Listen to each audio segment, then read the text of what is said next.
सही।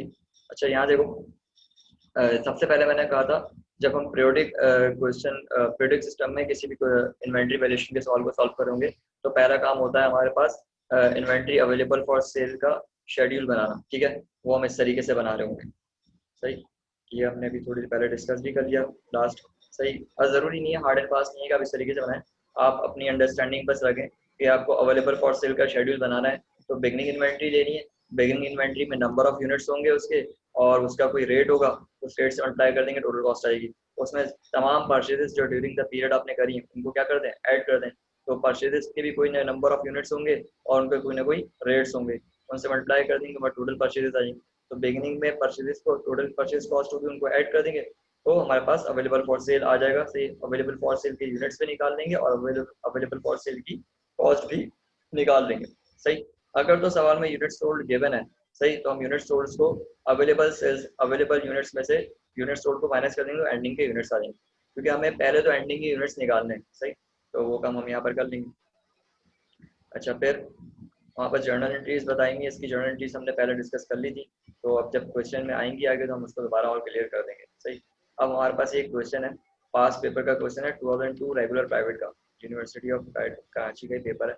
सही, ये सिंपल सा क्वेश्चन है, कह रहे हैं the following data relate to Riyaz and company which uses periodic inventory system. सही, आगे बता रहे हैं जनवरी 1 पे इनके पास इन्वेंट्री मौजूद थी 8000 यूनिट्स, और इन्होंने ₹4 पर यूनिट के हिसाब से इसको क्या करा था, परचेज करा था। इसके बाद हमारे पास ड्यूरिंग द मंथ जो हमने परचेजेस करी हैं, जनवरी 10, जनवरी 20, जनवरी 30 का हमारे पास परचेजेस बता रहा है, और जनवरी 31 पे बता रहा है कि भाई आपने 56,000 यूनिट्स क्या करे, सोल्ड कर दिए, और at a uniform selling price ₹8 per unit. सही, मतलब जो आपने 56,000 यूनिट सेल करें उसका सेलिंग प्राइस कितना है, 8 पर यूनिट है। सही, तो याद रखें जिस वक्त हम कॉस्टिंग कर रहे होते हैं उस वक्त सेलिंग प्राइस का हमारा कोई ताल्लुक नहीं होता। सही, इस वक्त क्योंकि हम लीफो फीफो वेटेड एवरेज से जब कॉस्ट ऑफ एंडिंग इन्वेंट्री निकालेंगे तो इस ₹8 का हमारा कोई काम नहीं। सही, ये बात दिमाग में रखें, क्योंकि ये तो हमारी सेलिंग प्राइस है, हम कर क्या रहे हैं, कॉस्ट मालूम कर रहे हैं ना, तो हम सिर्फ इन रेट्स को देख रहे होंगे। सही, अच्छा रिक्वायर्ड में कहता है determine the cost of ending inventory using FIFO LIFO and weighted average method. उसके बाद कहता है कंपैरेटिव इनकम स्टेटमेंट बना के दिखाओ। कंपैरेटिव इनकम स्टेटमेंट का मतलब है कि फीफो लीफो और वेटेड एवरेज इन दोनों को, इन तीनों को कंपेयर करके आपने एक इनकम स्टेटमेंट बनानी है। वो हम देखते हैं, पहले तो हम अपना जो सिंपल टास्क है वो करते हैं। हम क्या करेंगे, पीरियोडिक का क्वेश्चन हमने देखा, पहला स्टेप हमारा क्या होगा, इन्वेंट्री अवेलेबल फॉर सेल का हमें क्या बनाना है, शेड्यूल बनाना है। सही, वहीं से हम एंडिंग के यूनिट्स भी निकालेंगे। सही, ये आ गया हमारे पास इन्वेंट्री अवेलेबल फॉर सेल का शेड्यूल, डेट आ गई। सही, डिस्क्रिप्शन में बता दिया inventory opening units per unit कितना है, ₹4 है, और टोटल 8000 यूनिट्स हैं, तो 8000 को 4 से मल्टीप्लाई किया, हमारे पास कितना आ गया, 32,000 इसकी कॉस्ट आ गई। फिर ड्यूरिंग द मंथ आपने जो परचेजेस करी हैं, 3 परचेजेस आपने करी हैं, 4.2 के हिसाब से, 4.3 के हिसाब से और 4.5 के हिसाब से, और सबको उनके यूनिट से मल्टीप्लाई कर दिया। सही, तो हमारे पास इनकी टोटल कॉस्ट आ गई 84,000, 1,29,000 और 45,000। ये जो यूनिट्स है, ये देखो ये कॉलम किसका है, यूनिट्स का कॉलम है। सही, ये हमारे पास कॉलम किसका है, यूनिट्स का। तो इन यूनिट्स को प्लस करेंगे, हमारे पास क्या आ जाएंगे, टोटल यूनिट्स आ जाएंगे। तो 8000 यूनिट्स ऑलरेडी मौजूद थे बिगिनिंग इन्वेंट्री में, आपने 60,000 यूनिट्स और परचेज कर लिए, तो आपके पास आ गए 68,000 यूनिट्स अवेलेबल फॉर सेल, और 68,000 यूनिट्स हैं जिनकी कॉस्ट आ रही है हमारे पास 2,90,000। सही, अब यहाँ पर हमने तमाम कॉस्ट को प्लस कर लिया। ओपनिंग इन्वेंट्री की कॉस्ट है 32,000, और हमारे पास जो ड्यूरिंग द मंथ हमने परचेजेस करी हैं, ये परचेजेस हैं, इसका सम आ रहा है 258,000, तो इन दोनों को प्लस करेंगे 290 आ जाएगा। तो टोटल हमारे पास 68,000 यूनिट्स अवेलेबल फॉर सेल थे, उनकी जो टोटल कॉस्ट आ रही थी 2,90,000 आ रही थी। सही, हमें सवाल में ये बात बताई थी कि आपने यूनिट सेल कितने कर दिए, 56,000 आपने यूनिट क्या कर दिए, सेल कर दिए। तो हमारे पास टोटल 68,000 यूनिट्स मौजूद थे, उसमें से 56,000 यूनिट्स हमने क्या कर दिए, सेल आउट कर दिए। तो अनसोल्ड यूनिट्स हमारे पास कितने बचे, 12,000। अनसोल्ड यूनिट्स हमारे पास कितने बचे, 12,000। सही, अभी जो 12,000 यूनिट्स हैं इनकी हमें क्या करनी है, कॉस्ट मालूम करनी है। हमें ये पता करना है कि 12,000 यूनिट्स जो हैं हमारे पास कहाँ से, मतलब अगर फीफो मेथड यूज करें तो फर्स्ट इन फर्स्ट आउट, जो पहले खरीदा वो पहले बेच दिया, इसका मतलब जो एंडिंग के यूनिट्स हैं उनमें से 12,000 यूनिट्स होंगे। सही, इसी तरीके से अगर लीफो मेथड है तो लास्ट इन फर्स्ट आउट, जो आखिर में खरीदा तो उसको पहले बेचा होगा। अगर मैं इसी शेड्यूल में देखूँ, यहीं पर अगर अभी हम फीफो मेथड से अगर बात करें, आगे नीचे सॉल्व हुआ है, हम अभी देखें फीफो मेथड से मुझे इन 12,000 की मुझे कॉस्ट मालूम करनी है और मैं फीफो मेथड यूज कर रहा हूँ। फर्स्ट इन फर्स्ट आउट, जो पहले खरीदा वो पहले सेल आउट हो गया। इसका मतलब जो ये 12,000 है उसमें ये 10,000 तो पूरे होंगे क्योंकि लास्ट परचेज आपकी यही है, ठीक है, जो जनवरी 30 को आपने परचेज करी। 10,000 यहाँ से होंगे और 2,000 यहाँ से होंगे, तो 10,000 को मैं 4.50 से मल्टीप्लाई करूंगा क्योंकि इसका रेट 4.50 था, और 2,000 को मैं 4.3 से मल्टीप्लाई करूंगा। सही, तो मेरे पास क्या आ जाएगा, 12,000 यूनिट्स की कॉस्ट आ जाएगी। सही, तो मेरे पास एंडिंग इन्वेंट्री की कॉस्ट आ जाएगी एज पर फीफो मेथड, यानी कि first in first out method. अच्छा, सेम काम अगर हम लीफो मेथड में करेंगे, लीफो मेथड कहता है लास्ट इन फर्स्ट आउट, जो आखिर में खरीदा उसको पहले बेच दिया। सही, तो इसका मतलब ये जो 12,000 यूनिट्स हैं ये स्टार्टिंग में से बचे होंगे। इसका मतलब जो बिगिनिंग इन्वेंट्री के 8,000 यूनिट्स हैं वो हमारे पास बच गए होंगे, और यहाँ जो 20,000 यूनिट्स आपने परचेज करें यहाँ से कितने बच गए होंगे, 4,000। 8,000 को 4 से हमने मल्टीप्लाई करा था, 32,000 आया था। सही, और अब हम प्लस कर देंगे इसमें, यहाँ से 4,000 लेंगे और उसको 4.20 से क्या करेंगे, मल्टीप्लाई कर देंगे, तो हमारे पास आ जाएगा मतलब टोटल 12,000 की क्या आ जाएगी, कॉस्ट आ जाएगी। सही, यहाँ तक बात क्लियर है। यहाँ पर अभी हम आपको दिखा भी देते हैं। सही, computation for cost of ending inventory using FIFO method, periodic system है हमारा।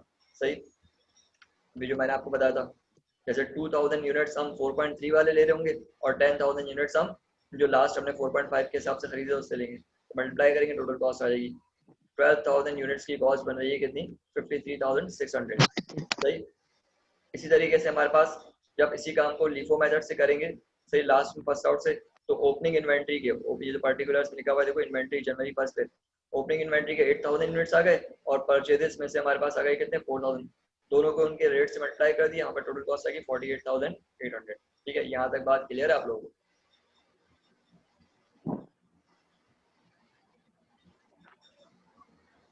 जी भाई, यहाँ तक बात क्लियर है, समझ में आ गई बात? जी नबील, क्लियर है? Okay sir. हाँ बोलो। चलो ठीक है, क्लियर है इसका मतलब। यार मेरा नेट थोड़ा सा स्लो चल रहा है, थोड़े से इश्यूज आएंगे। सही है, तो अब हम चलते हैं इसी क्वेश्चन को वेटेड एवरेज से सॉल्व करने के लिए। सही, वेटेड एवरेज से जब सॉल्व करते तो कल हमने बताया था, वेटेड एवरेज से जब हम सवाल को सॉल्व करेंगे तो उसमें हम क्या करते हैं, टोटल यूनिट्स को जो अवेलेबल फॉर सेल थे उसको टोटल कॉस्ट से क्या करवाते हैं, डिवाइड करवाते हैं। आ जाए हमारे पास टोटल 68,000 यूनिट्स मौजूद थे। ठीक है, अभी हमने अवेलेबल फॉर सेल का शेड्यूल बनाया था, ये देखो total units available for sale कितने हैं, 68,000, और उनकी टोटल कॉस्ट बन रही है 2,90,000। तो 2,90,000 की कॉस्ट है। Total cost of merchandise available for sale 2,90,000, total units available for sale कितने हैं, 68,000, डिवाइड कर देंगे, हमारे पास क्या आ जाएगा, रेट आ जाएगा। यानी कि जो आप एंडिंग इन्वेंट्री की कॉस्ट है वो 4.2 के हिसाब से क्या करेंगे, हम मेजर करोगे, तो 4.2 का रेट लेंगे और एंडिंग के यूनिट्स कितने हैं, 12,000, 12,000 को जो एंडिंग के यूनिट्स हैं उसको जो एवरेज रेट आया उससे क्या कर देंगे, मल्टीप्लाई कर देंगे, तो कॉस्ट ऑफ एंडिंग इन्वेंट्री हमारे पास आ जाएगी। ठीक है। अच्छा, कल भी हमने बताया था जब हम कॉस्ट ऑफ एंडिंग इन्वेंट्री निकालते हैं तो उसके साथ साथ हम क्या निकाल लेते हैं, कॉस्ट ऑफ गुड्स सोल्ड को भी कैलकुलेट कर लेते हैं। अब कॉस्ट ऑफ एंडिंग इन्वेंट्री आपके पास मौजूद हो तो कॉस्ट ऑफ गुड्स सोल्ड निकालने के लिए आप क्या करोगे, कॉस्ट ऑफ एंडिंग इन्वेंट्री अगर आपके पास मौजूद है तो कॉस्ट ऑफ क्या बोलते हैं, गुड्स सोल्ड निकालने के लिए क्या करोगे आप दोनों में से कोई बताएगा? देखो, जो अवेलेबल फॉर सेल होता है ना वो ब्रेक होगा, वो ब्रेक होगा किसमें, जो अवेलेबल फॉर सेल है उसमें से या तो बच जाएगा या बिक जाएगा। सही, जो बच जाएगा उसको हम एंडिंग इन्वेंट्री कहते हैं और जो सेल आउट हो जाएगा उसको हम कॉस्ट ऑफ गुड्स सोल्ड बोलते हैं। सही, अब एंडिंग इन्वेंट्री की कॉस्ट तुमने निकाल ली, यानी जो बच गया उसकी कॉस्ट तुमने निकाल ली, तो भाई जो अवेलेबल फॉर सेल तुम ऑलरेडी निकाल चुके हो, अवेलेबल फॉर सेल में से एंडिंग इन्वेंट्री की कॉस्ट को माइनस कर दोगे तो कॉस्ट ऑफ गुड्स सोल्ड आ जाएगा। बात समझ आ रही मेरी? Yes sir. ठीक है, तो अब हम जा रहे हैं इसकी थर्ड रिक्वायरमेंट पे, जहां पर कहा गया था कंपैरेटिव इनकम स्टेटमेंट बनाइए। तो ये आ गई आपकी कंपैरेटिव इनकम स्टेटमेंट। देखें, इनकम स्टेटमेंट बनाते हुए हम क्या करते हैं, सेल्स में से cost of goods sold minus करते हैं ना, तो कॉस्ट ऑफ गुड्स सोल्ड आप लोगों को निकालनी आती है। ये सारा वही काम है जो हमने इंटर कॉमर्स में भी करा था। सही, क्या करें, कंपैरेटिव इनकम स्टेटमेंट बना रहे हैं, फीफो, लीफो, वेटेड एवरेज, तीनों मेथड से बना रहे हैं। सेल्स देखो सबकी सेम रहेगी, सेल्स के फिगर पे असर नहीं पड़ेगा। फीफो, लीफो, वेटेड एवरेज, तीनों में सेल्स की सेल पे तो कोई फर्क नहीं पड़ता। आपने 56,000 यूनिट सेल करे थे, 8 रुपीज के हिसाब से सेल आउट करा था, तो आपकी टोटल सेल हो गई 4,48,000, 4,48,000, 4,48,000। ठीक है, यहाँ तो कोई मसला नहीं है। फिर बात करते हैं less cost of good sold. अब कॉस्ट ऑफ गुड सोल्ड निकालने का एक तरीका तो वही था, अभी हम वही काम कर रहे हैं, अवेलेबल फॉर सेल दोबारा निकाल के और एंडिंग की कॉस्ट को क्या करें, माइनस करें। बिगिनिंग इन्वेंट्री, सही, उसमें टोटल परचेजेस को ऐड कर दिया, बिगिनिंग की कॉस्ट वहां से हमने जो शेड्यूल बनाया सारा काम वहां से ले रहे हैं। बिगिनिंग कॉस्ट हमारे पास मौजूद थी, अवेलेबल फॉर सेल की कॉस्ट और टोटल परचेजेस की कॉस्ट हमारे पास मौजूद थी, बिगिनिंग प्लस परचेजेस करा, अवेलेबल फॉर सेल आ गया। और अब जो एंडिंग इन्वेंट्री की कॉस्ट लेंगे एज पर फीफो जो हमने कैलकुलेट करी वो लेंगे, सही। तो हम 290 में से जो अवेलेबल फॉर सेल है उसमें से फीफो की जो एंडिंग इन्वेंट्री की कॉस्ट अभी हमने निकाली थी उसको माइनस कर देंगे, तो हमारे पास कॉस्ट ऑफ गुड्स सोल्ड आ जाएगा फीफो का, सही। फीफो, लीफो, वेटेड एवरेज, तीनों की एंडिंग इन्वेंट्री की कॉस्ट और कॉस्ट ऑफ गुड्स सोल्ड क्या आ रही होगी, डिफरेंट आ रही होगी, सही। तो हमारे पास ये कॉस्ट ऑफ गुड्स सोल्ड आ गई, तो सेल्स में से कॉस्ट ऑफ गुड्स सोल्ड को माइनस करेंगे, ग्रॉस प्रॉफिट आ गया, ठीक है, यहाँ पे स्टॉप कर देंगे। अगर ऑपरेटिंग एक्सपेंसेस दिए होते तो इसमें से ऑपरेटिंग एक्सपेंसेस को माइनस कर दे, नेट इनकम पे जाते, तो वो सवाल में है नहीं। इसी तरीके से लीफो से सॉल्व करेंगे, सेल्स का फिगर वही है, बिगिनिंग प्लस परचेजेस वही काम, 290 तक तो ऐसे ही आ जाएंगे। फिर इसमें क्या करेंगे, एंडिंग इन्वेंट्री की कॉस्ट एज पर लीफो, लीफो के अकॉर्डिंग एंडिंग इन्वेंट्री आई थी हमारी 48,800, उसको माइनस कर दिया, हमारे पास आ गई 241,200, हमारे पास कॉस्ट ऑफ गुड्स सोल्ड आ गई, लेस कर देंगे सेल्स में से, हमारे पास ग्रॉस प्रॉफिट आ जाएगा।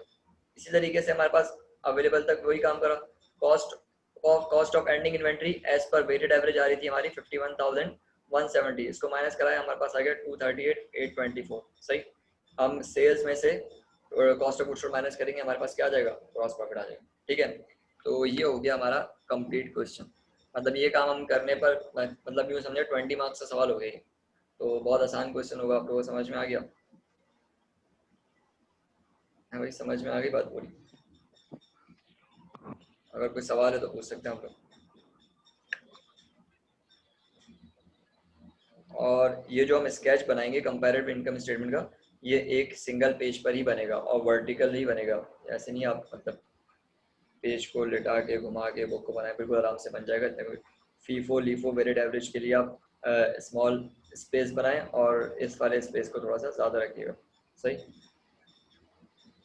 अच्छा, जब भी वो कहेगा कंपैरेटिव इनकम स्टेटमेंट बनाओ तो हम इस तरीके से बनाएंगे, सही है। कोई प्रॉब्लम बोलो जी, क्लियर है यहाँ तक सब, आगे चलें? यस सर, क्लियर है। ओके, अच्छा, अब यहाँ पर ये नेक्स्ट क्वेश्चन में 97 का एक क्वेश्चन है, कह रहा है पीरियोडिक और परपेचुअल से क्या करके दिखाओ, जर्नल एंट्रीज करके दिखाओ। ये जर्नल एंट्रीज का टॉपिक मैंने आपको पहले भी करवाया था, वहाँ पर हमने वैल्यू तो नहीं दी थी, सिर्फ एक वर्बली आपको मतलब एक स्केच दिखा दिया था। अब ये पास पेपर का क्वेश्चन आया हुआ, देखो परपेचुअल और पीरियोडिक में जर्नल एंट्रीज, इन्होंने 5 जर्नल एंट्रीज दिए, कह रहे हैं इन एंट्रीज को परपेचुअल और पीरियोडिक दोनों से करके दिखाएं, सही। तो पहले हम इसको पीरियोडिक सिस्टम में कर रहे हैं जर्नल एंट्रीज को। भाई देखो यहीं पर ही देखो, purchase merchandise on account ₹1,20,000 and cash ₹30,000। तो अगर हम देखें हम किस मेथड से कर रहे हैं, पहले पीरियोडिक सिस्टम से कर रहे हैं ना, तो पीरियोडिक सिस्टम में हम मर्चेंडाइज जब खरीदते हैं तो उसको परचेजेस के नाम से ही क्या कर होते हैं, बुक कर होते हैं। वही टोटल आपने परचेजेस करी कितनी, 1,20,000 की आपने टोटल परचेजेस करी हैं, उसके अगेंस्ट एंड 30,000 की आपने कैश में परचेज करी है, तो टोटल परचेज होगी आपकी 150 की। तो परचेजेस हमारे पास 150 से डेबिट हो जाएगा और लाइबिलिटी आएगी 120 की और कैश जाएगा 30 से, सही। यही हमने बुक करा हुआ, ये देखो फर्स्ट एंट्री में 150 की हमारी परचेजेस हैं, अकाउंट पेबल लाइबिलिटी आ गई और कैश हमारे पास ट्रेड हो गया। क्लियर है फर्स्ट एंट्री? Yes sir. ठीक है, नेक्स्ट में कह रहे हैं रिटर्न मर्चेंडाइज फॉर 3,000 कैश, सही है। जो हमने कैश में मर्चेंडाइज खरीदी थी वो हमने क्या कर दी, 3,000 की रिटर्न कर दी। तो हम क्या करेंगे, परचेज रिटर्न डेबिट करके, ओ सॉरी कैश डेबिट करके, क्योंकि हमने सप्लायर को वापस करा ना, जब सप्लायर को इन्वेंट्री वापस करेंगे तो सामने से वो हमें कैश दे रहा है, तो अपने पास कैश इंक्रीज करेंगे, एसेट बढ़ जाएगा, तो कैश डेबिट हो जाएगा, परचेज रिटर्न एंड अलाउंस क्या हो जाएगा हमारे पास, क्रेडिट हो जाएगा, सही है। अच्छा नेक्स्ट आ जाए, हमारे पास फिर है paid freight on purchases, purchases पर आपने फ्रेड पे करा। फ्रेड का मतलब होता है जब हम क्या बोलते हैं, पानी के जहाज से जब कोई चीज़ मंगवाते हैं बाहर से, आपने मटेरियल वगैरह मंगवाए, तो तो उस पर ट्रांसपोर्टेशन एक तरह से मतलब जो कन्वेंस लग रहा है पानी की जहाज से मंगवा रहे हैं तो फ्रेट चार्जेस कहलाते हैं। सही, तो फ्रेट चार्जेस हमारे पास एक्सपेंस डेबिट हो गया और कैश हमारे पास क्या हो गया, क्रेडिट हो गया। सही। अच्छा, ये सारी दरअसल पीरियोडिक से जब हम जर्नल एंट्रीज कर रहे होते हैं ना तो सिंपल वही जो हम क्या बोलते हैं इंटर लेवल पे पढ़ के आते हैं ना, सेम उसी तरीके से ट्रीटमेंट कर रहे होते हैं सारा। अच्छा, फिर नंबर 4 में क्या है, पेड टू मर्चेंडाइज। सही, creditor subject to credit term 210 net 30। सही, 210 नेट 30 इसको कैसे पढ़ते हैं, 210 नेट 30। इस बात का मतलब ये है, जब हमने अपने सप्लायर से उधार पर जो मर्चेंडाइज खरीदी थी तो उस वक्त उसने हमें कंडीशन दी थी कि भाई देखो, अगर 10 दिन के अंदर आप पेमेंट कर दोगे तो 2% डिस्काउंट आपको मिल जाएगा, लेकिन 30 डेज के अंदर तो आपने हर हाल में पेमेंट करनी है। ठीक है, ये टर्म समझ में आ रही है, क्रेडिट टर्म। क्रेडिट टर्म ये जो 210 नेट 30 है, इस बात का मतलब होता है कि 10 डेज में पेमेंट कर दोगे भाई तो 2% डिस्काउंट मिल जाएगा। अगर 30 डेज में करोगे, 30 डेज में तो हर हाल में आपने पेमेंट करनी है, यानी 10 से ऊपर जाएगा तो आपको पूरी पेमेंट करनी पड़ेगी, डिस्काउंट नहीं मिलेगा। सही है, तो अब हमने यहाँ पर दिखा दिया कि अपने पास डिस्काउंट बुक करके दिखाएंगे अकाउंट्स पेबल डेबिट। ठीक है, हमारी 120 से क्या हो गया, क्योंकि हमने पेमेंट कर दी है उसको, तो अकाउंट्स पेबल हमारे पास डेबिट हो जाएगा। परचेज डिस्काउंट आएगा 2400 का और कैश आएगा हमारे पास 1,117,600, 1,17,600। सही। अच्छा, हमने 120 का 2% निकाला, 120 का 2% निकाला तो कितना आया, 2,400। 120 के 2% निकालने का मतलब है 1,20,000 को 2 से मल्टीप्लाई करें और 100 से डिवाइड कर दें तो आपके पास 2% आ जाएगा। सही है, ये 2,400 ये हमने कैश क्रेडिट कर दिया क्योंकि पेमेंट हमने कर दी है। सही। फिर फाइनली नंबर 4 में हमने कहा कि हमने मर्चेंडाइज सेल कर दी, 55,000 की कॉस्ट थी, for cash 10,000 and on account 50,000। सही, पूरी बात बता रहे हैं यहाँ पर, कह रहे हैं आपने सोल्ड मर्चेंडाइज कॉस्टिंग 55,000। जो मर्चेंडाइज आपने सेल करी है उसकी कॉस्ट यानी आपको कितनी की पड़ी थी, 55,000 की। आपने फॉर कैश कितने की बेची है, कैश पे बेची है 10,000 की, एंड ऑन अकाउंट कितनी बेची है, 50,000 की। सही, तो यहाँ पर आ जाते हैं, अपने पास कैश डेबिट कर लेंगे, अकाउंट रिसीवेबल डेबिट कर लेंगे और मर्चेंडाइज सेल्स क्या कर देंगे, क्रेडिट कर देंगे। ठीक है, यहाँ तक बात क्लियर है, पीरियोडिक की एंट्री समझ में आ गई, account receivable debits, cash sir debit. बोलो। ये ट्रांजैक्शन 5 में तो 55,000 लिखी हुई है कॉस्ट उसकी। तो कॉस्ट है ना बेटा, जितनी कॉस्ट है उसमें थोड़ी बेचोगे, तो फिर प्रॉफिट लॉस तो होगा ही नहीं तुम्हें। अच्छा सही। अच्छा अच्छा अच्छा, ठीक। वैसे तो हम उसमें भी बेच सकते हैं, ऐसा नहीं है, हार्ड एंड फास्ट नहीं है कि भाई जितने का खरीदा उतने का बेच दिया। सही है, नहीं निकल रहा था ठीक माल है इतने ठीक। अरसे से, हमने उतने में बेच दिया। अब जो बात सवाल में वो बता रहा है हम तो उसी को देखेंगे ना, हमें सोचने की जरूरत नहीं है भाई, जितना उसने बता दिया कि भाई उसने बोल दिया कि मैंने कैश में बेची है 10,000 की और ऑन अकाउंट बेची है 50,000, इसका मतलब 60,000 में बेच रहा है वो।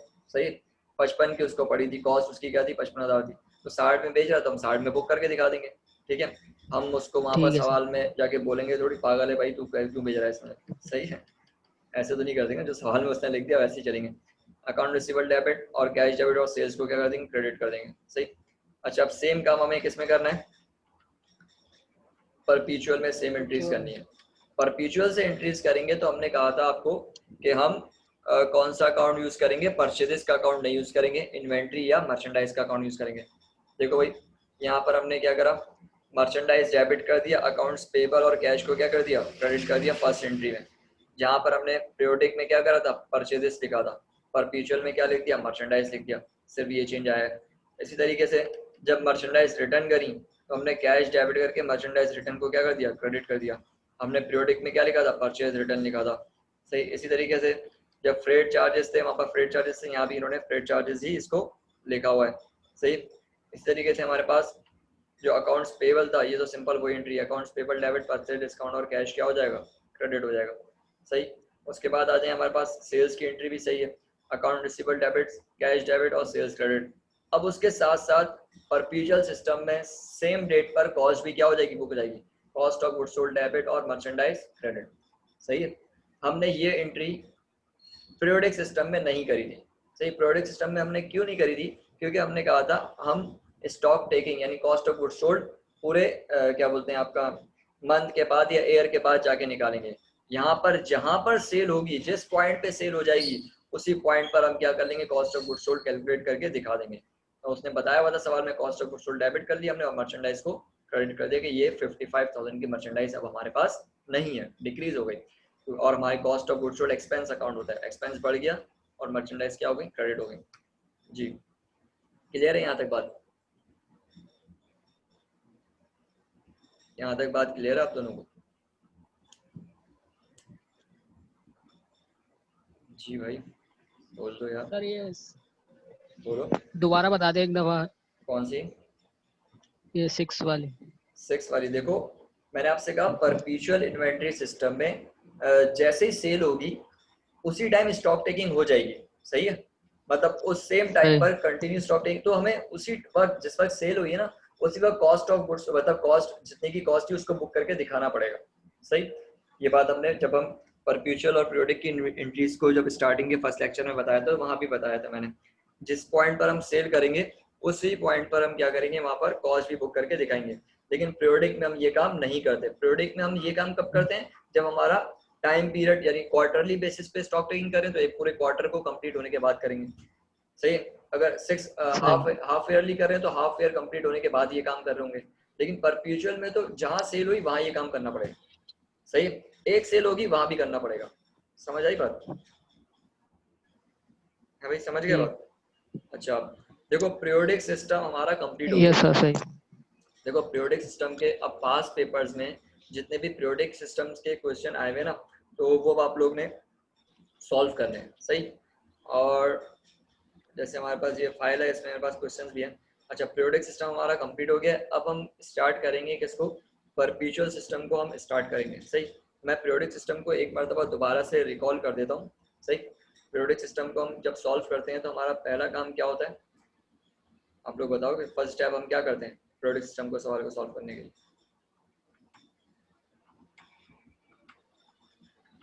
जब हम पीरियोडिक सिस्टम में इन्वेंट्री या स्टॉक टेकिंग करना स्टार्ट करेंगे ईयर एंड पर या मंथ एंड पर या क्वार्टर एंड पर, तो हम क्या करेंगे?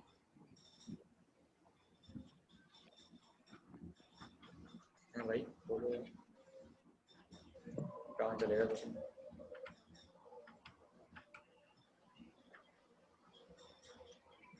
जी पीरियोडिक सिस्टम में जब हम इन्वेंट्री वैल्यूएशन परफॉर्म करते हैं तो उस वक्त हम फर्स्ट स्टेप क्या करते हैं?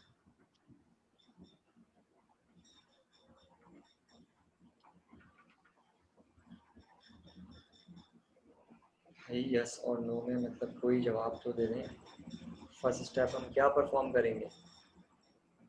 नबील भाई अब तो माइक सर आवाज़ कट रही है। मैं कह रहा हूँ जब हम पीरियोडिक सिस्टम में इन्वेंट्री वैल्यूएशन के सवाल को सॉल्व करते हैं तो उस वक्त फर्स्ट स्टेप क्या परफॉर्म करते हैं?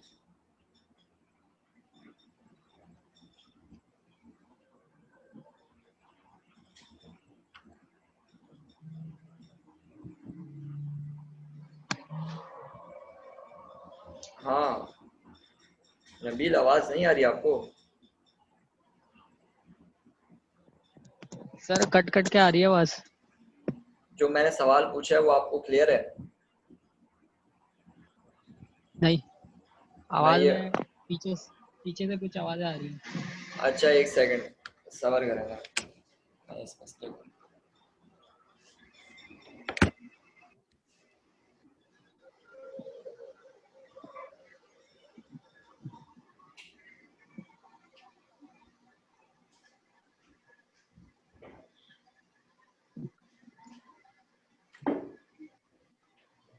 अच्छा अब क्लियर है आप लोगों को आवाज़?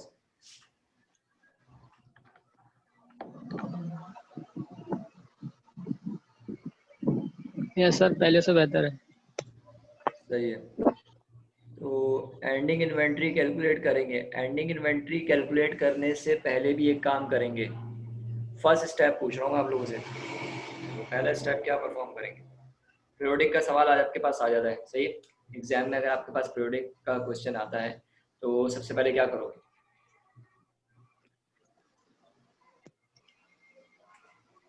सर चार्ट बनाएंगे। कौन सा चार्ट बनाएंगे?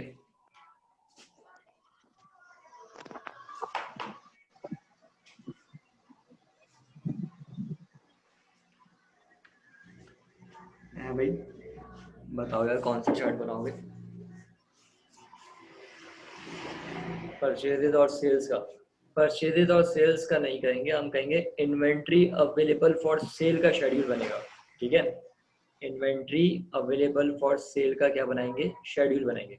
अब ये अगर जहन में होगा ना तो हमें फौरन दिमाग में क्लिक करेगा कि भाई इन्वेंट्री अवेलेबल फॉर सेल का जब शेड्यूल बनेगा तो हम उसमें से एंडिंग के यूनिट, देखो अक्सर इसको रटना नहीं है।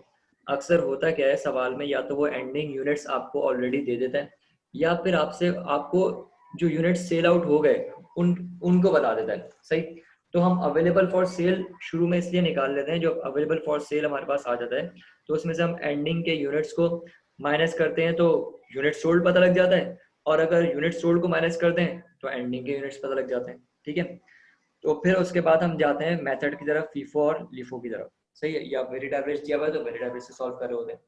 सही है, तो ये हमारे पास पीरियोडिक। फिर हम जब क्या बोलते हैं LIFO FIFO variate average solve कर लेते हैं तो हम क्या करते हैं, जब हम कॉस्ट ऑफ एंडिंग इन्वेंट्री, जरूरी नहीं है वो आपको फीफो मेथड, लीफो मेथड और वेरिएट एवरेज में आपसे कहे कि भाई एंडिंग इन्वेंट्री ही निकाल के दिखाओ, वो आपसे ये भी कह सकता है कॉस्ट ऑफ गुड्स सोल्ड निकाल के दिखाओ। सही है, फीफो मेथड में कॉस्ट ऑफ गुड्स सोल्ड क्या होगी, लीफो मेथड में कॉस्ट ऑफ गुड, अगर सेम क्वेश्चन में अगर हम चेंजेस कर देते हैं, हम कहते हैं फर्स्ट इन फर्स्ट आउट हम मेथड यूज कर रहे हैं, आप हमें कॉस्ट ऑफ गुड्स सोल्ड निकाल के दिखाएं। सही, क्या निकाल के दिखाएं? Cost of goods sold. अब हम कॉस्ट ऑफ गुड्स सोल्ड की बात करें तो हम ये देखेंगे कि भाई कि हमने टोटल यूनिट्स कितने सेल आउट करें। सही है, क्या चेक करेंगे हम? टोटल यूनिट्स हमने कितने सेल आउट करें। हमने देखा भाई हमने तो 56,000 क्या कर दिए, यूनिट्स सेल आउट कर दिए। अब अगर मैं first in first out method use कर रहा हूँ, सही है, यहाँ पर अब थोड़ी देर के लिए इस बात को इग्नोर कर रहे हैं कि उसने सवाल में हमसे कॉस्ट ऑफ एंडिंग इन्वेंट्री नहीं पूछी। सही है, हमने कहा कि 56,000 यूनिट्स की कॉस्ट बताओ, तो 56 यूनिट की हम कॉस्ट बताएंगे।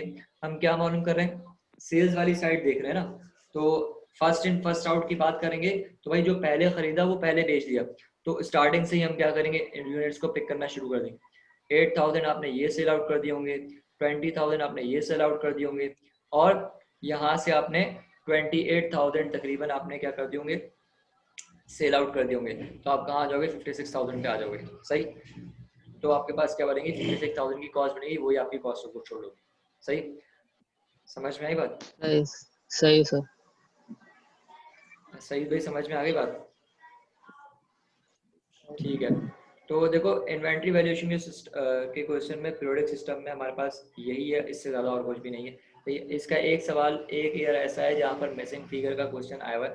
ठीक है, वो मैं अभी देखूंगा तो फिर मैं आपको बता दूंगा कौन से ईयर में आया हुआ है।